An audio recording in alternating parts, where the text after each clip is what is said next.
বহু জঙ্গিদের মসজিদের ভেতরে নামাজ করে বেরোনোর সময় তাদেরকে আল্লাহর কাছে পাঠিয়ে দিয়েছে।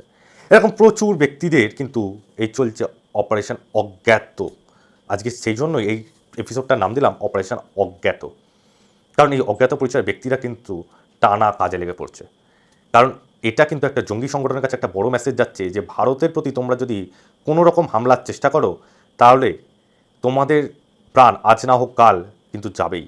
কারণ দেখুন যে 2001, 2006, 2008 এই সমস্ত হামলার মূলচক্রী তারাও কিন্তু 2025-এ এসে বা 2024-এ গিয়ে কিন্তু ছাড়া পাননি।